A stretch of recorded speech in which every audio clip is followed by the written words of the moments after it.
Tasya Tri Aprilianisi dengan NIM 12211221464. Kali ini saya akan membahas mengenai bilingualisme dan diglosia serta hubungan antara bilingualisme dan diglosia. Mari kita simak video berikut ini.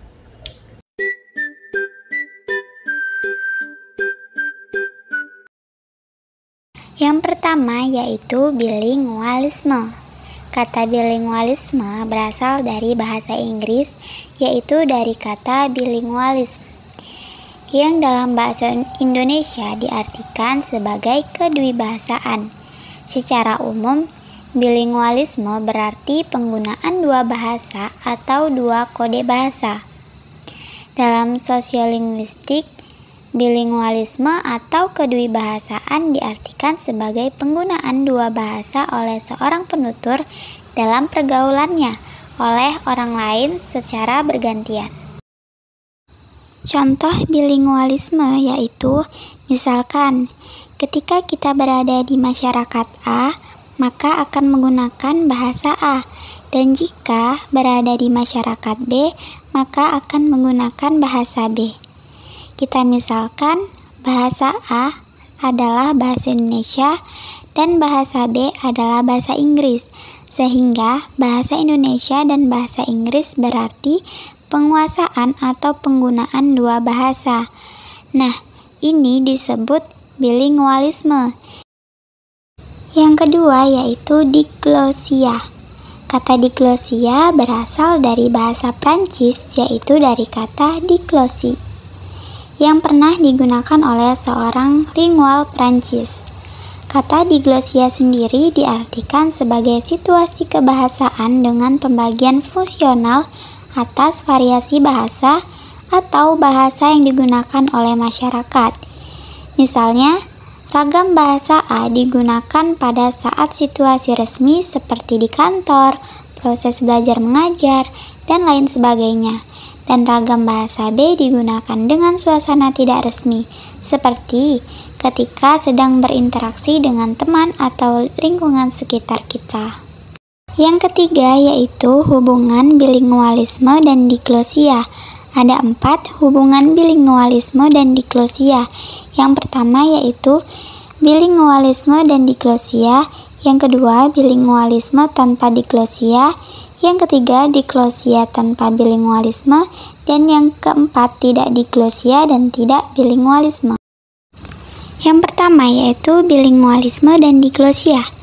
Masyarakat bilingualisme dan diglosia sudah mengetahui mana ragam bahasa R dan ragam bahasa T. Seperti kita ketahui bahwa ragam bahasa R adalah ragam bahasa yang resmi, sedangkan bahasa T diibaratkan sebagai bahasa tidak resmi. Kedua ragam bahasa itu digunakan berdasarkan fungsinya masing-masing dan tidak dapat dipisahkan. Misalnya, masyarakat tutur yang bilingual dan diglosis adalah Paraguay. Yang kedua, bilingualisme tanpa diglosia. Masyarakat yang bilingualisme tetapi tidak diglosia, hal ini terjadi karena sifat diglosisnya yang bocor. Dalam kasus ini disebabkan karena sebuah variasi bahasa yang merembes dengan fungsi bahasa yang dibentuk untuk variasi atau bahasa lain, sehingga menghasilkan variasi bahasa yang baru. Yang ketiga yaitu diglosia tanpa bilingualisme. Masyarakat yang bercirikan diglosia tanpa bilingualisme ini terdapat 2 kelompok. Kelompok pertama yaitu bisa dikatakan sebagai kelompok kecil yang hanya menguasai atau menggunakan ragam bahasa T saja. Sedangkan kelompok kedua adalah kelompok yang lebih besar yang hanya menggunakan ragam bahasa R. Misalnya, kita mengambil contoh pada masa penjajahan di Rusia atau Eropa, yang dimana orang-orang kerajaan itu hanya menggunakan bahasa R atau kelompok yang lebih besar. Nah, sedangkan masyarakat biasa yang masih menjadi bagian dari Eropa hanya menggunakan bahasa T saja, yaitu ragam bahasa kecil. Nah, itu yang dikatakan sebagai masyarakat yang diglosia tetapi tidak bilingualisme. Yang keempat yaitu tidak bilingualisme dan tidak diglosia.